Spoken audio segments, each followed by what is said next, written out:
The metal was cold against Ada's palm. It was heavy, far heavier than the tin spoons she was used to eating with in the orphanage. This was sterling silver, solid and unforgiving, much like the Duke who owned it. Ada didn't want to steal it. She wasn't a thief by nature. She was a thief by starvation. The winter of 1842 had been cruel. The orphanage had run out of coal 3 weeks ago, and the soup was now just hot water, with the memory of a potato floating in it. Ada, the eldest of the wards, had made a choice. She would not let the little ones freeze. So she had taken a job as a scullery maid at Greystone Manor, and tonight, while the Duke of Greystone hosted his lavish winter ball, Ada had slipped away from the kitchens. She had crept into the great hall, where the gifts for the guests were laid out on long velvet tables. Just one spoon, she told herself, her heart hammering against her ribs like a trapped bird. Just one silver spoon would buy enough coal to last until March. She reached out. Her fingers closed around the handle of an ornate serving spoon. She slipped it into her apron pocket. Thief. The word was not shouted. It was whispered right in her ear. Ada spun around, gasping. A hand, large and gloved in white leather, clamped around her wrist. She looked up, and her blood turned to ice. Standing over her was the Duke of Greystone himself. Lord Gideon! He was terrifying. Tall, broad-shouldered, with eyes the colour of a stormy sea. He wasn't looking at her with anger. He was looking at her with a cold, detached boredom, as if she were a rat he had found gnawing on his grain. I, Ada stammered, the room spinning. Silence, Gideon commanded. He didn't raise his voice, but the authority in it snapped her mouth shut. He pulled the spoon from her pocket, holding it up to the candlelight. A serving spoon, he mused, twisting it so the silver gleamed. Not a ring, not a gemstone. You risk the gallows for cutlery? You are a foolish thief, girl. Please, your grace, Ada whispered, tears spilling over. It was for the children. They are cold, Gideon sneered. The children. It is always the children, or a sick mother, or a debt of honour. Do you think I have not heard every lie in London? He gripped her arm tighter, dragging her toward the door. You will tell your story to the magistrate, he said. The penalty for theft from a pier is transportation.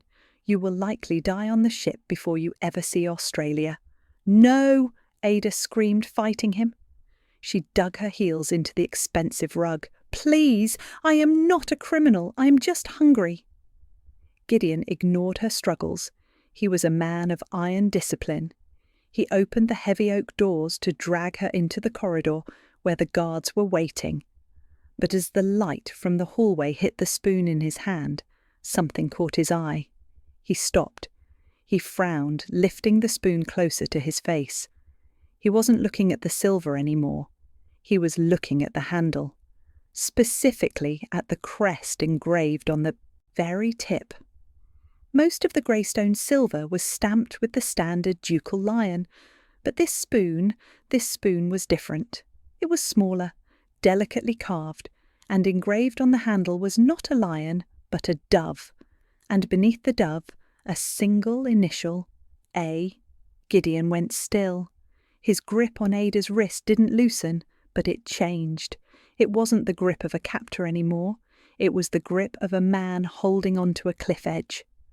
Where did you get this? He whispered. His voice was unrecognisable. It was hoarse, stripped of all arrogance. Ada trembled. I took it from the table, your grace. Liar! Gideon roared, making her jump. He shook the spoon in her face. This spoon has not been on a table in 20 years. This spoon has been locked in the vault. It is part of the christening set. It went missing the night my sister was taken. He stared at her, his eyes wild. You didn't steal this tonight. You brought it with you. Ada shook her head frantically. No, I swear I found it. Where did you get it? Gideon shouted, backing her against the wall.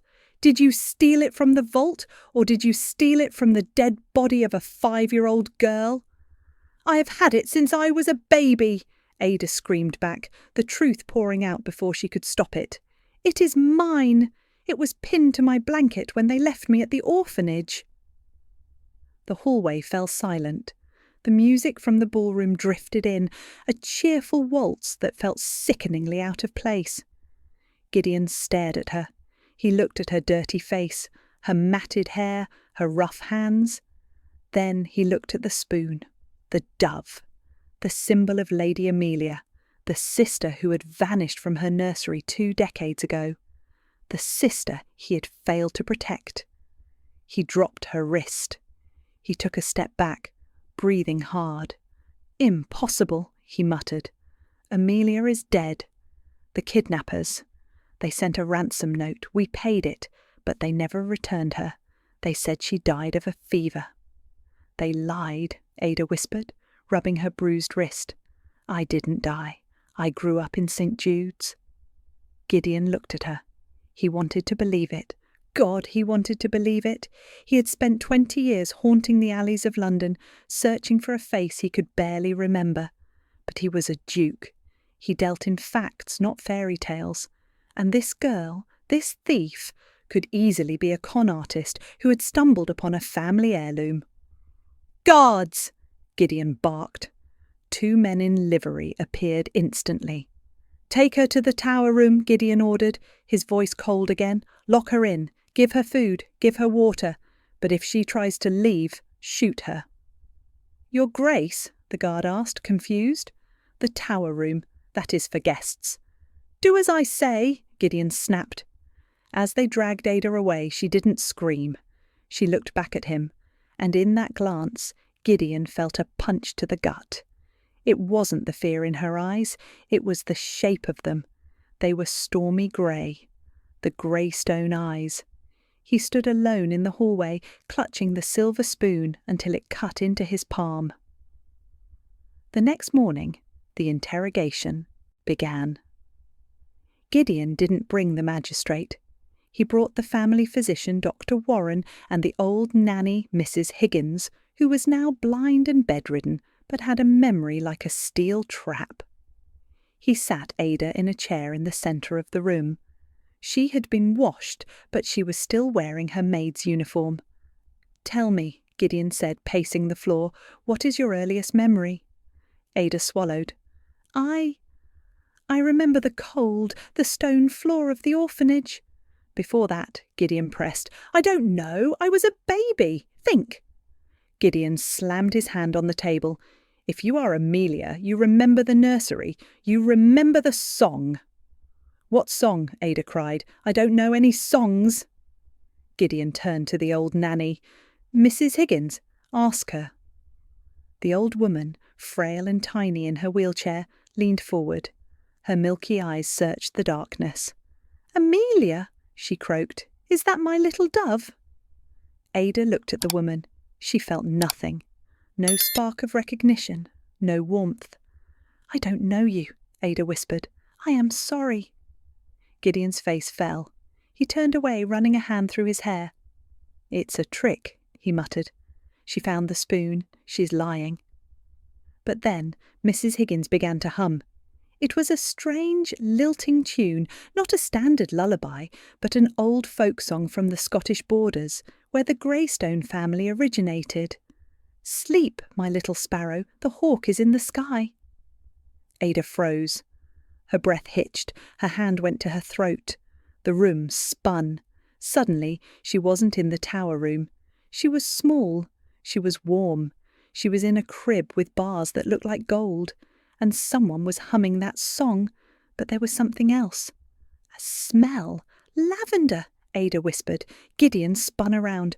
What did you say? Lavender, Ada said, her eyes losing focus. And burnt sugar. Gideon went pale. He looked at Dr. Warren. My mother, Gideon choked out. She always ate burnt sugar candies. It was her vice, and she bathed in lavender water. He walked over to Ada. He fell to his knees. Do you remember me? He asked, his voice cracking. I was 7. I used to read to you. I used to make shadow puppets on the wall. The rabbit, the wolf. Ada looked at him. She looked at the sharp angles of his face, and suddenly the image superimposed itself. A boy, a serious boy with grey eyes, holding a book, making a shadow rabbit jump across the silk wallpaper. "Gideon," she breathed, you promised to catch the monster." Gideon broke. The sob that tore from his throat was a sound of pure agony. "I tried," he wept, grabbing her hands. "I tried, Amelia. I searched for 20 years. Dr. Warren cleared his throat. "Your Grace, this is compelling, but a memory can be coached. The smell of lavender is common. We need proof, physical proof. The scar," Gideon said, wiping his eyes. Amelia fell on the fireplace grate when she was 3. She had a burn on her shoulder, shaped like a crescent. He looked at Ada. Ada hesitated. Then, with trembling fingers, she pulled down the collar of her rough wool dress. There, on the pale skin of her shoulder, was a white puckered scar, a perfect crescent moon. Mrs. Higgins let out a wail of joy. The doctor gasped. But Gideon didn't make a sound. He simply pulled his sister into his arms and held her as if he would never let her go again. For 3 days, Greystone Manor was in a state of shock. The thief was the Duchess. The scullery maid was the Lady Amelia. Gideon ordered the finest silks. He burned her maid's uniform himself. He sat by her side, feeding her delicacies, refusing to let her out of his sight. But not everyone was happy. Enter Lord Marcus, Gideon's cousin. For 20 years Marcus had been the heir presumptive. If Gideon didn't marry, the dukedom would go to him. But now, with Amelia back, if she married, her children would have a claim. Or worse, Gideon might settle a massive dowry on her, draining the estate Marcus hoped to inherit. Marcus watched the reunion with a smile that didn't reach his eyes. He saw the bond between them, and he saw a threat. He cornered Ada in the garden a week later. She was wearing blue velvet, looking every inch the lady, but she still walked with the hesitant step of a servant. "Cousin Amelia," Marcus purred, stepping out from behind a rose bush. "You look radiant." Ada flinched. She didn't know this man. Gideon had warned her that family politics were dangerous. "Lord Marcus," she curtsied awkwardly. "Tell me," Marcus said, stepping closer, "do you miss the orphanage?" I miss the children," Ada said. "I worry about them." "Of course you do," Marcus smiled. "It is a hard life, cold, hungry. It would be a shame if you had to go back." Ada frowned. "Go back?" "Gideon says this is my home." "Gideon is a sentimental fool," Marcus hissed, his mask slipping. "He believes you because he feels guilty. But I know the truth. You are a clever little actress. You found that spoon. You burned that scar onto your own shoulder."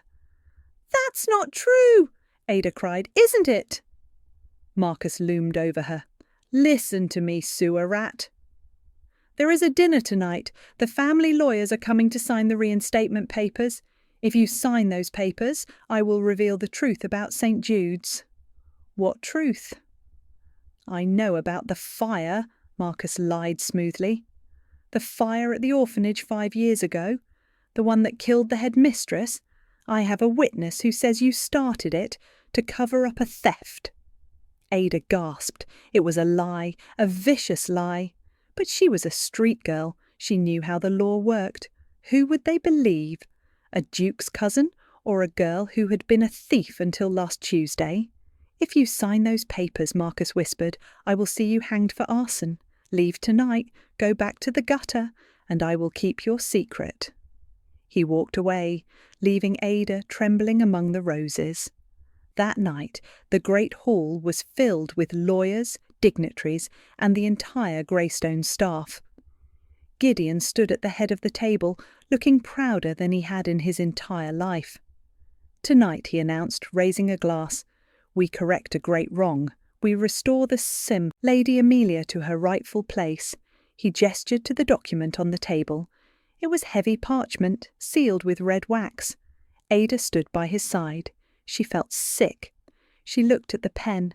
She looked at Marcus, who was watching her from across the table, swirling his wine, a smirk playing on his lips. If she signed, she would be arrested. If she left, she would lose her brother again. Ada picked up the pen. Her hand shook. "Amelia?" Gideon asked gently. "Is something wrong?" Ada looked at him. She looked at the grey eyes that had haunted her dreams. She realised something. Gideon had spent 20 years searching for her. He had saved her from the guards. He loved her. She wasn't a thief any more. She was a Greystone, and Greystones did not run from bullies. She put the pen down. "I cannot sign this," she said. The room gasped. Marcus's smile widened. Gideon frowned. "Why?" "Because," Ada said, her voice rising, gaining strength. "There is a man in this room who claims I am a criminal. He claims I burned down my orphanage. He claims he has proof." She pointed a shaking finger at Marcus. Marcus stood up, feigning outrage. "How dare you? I said no such thing. She is delirious, Gideon. The stress has broken her mind." Gideon looked at Ada. Then he looked at Marcus. He saw the sweat on his cousin's brow. He saw the panic in his eyes. "Did you threaten her, Marcus?"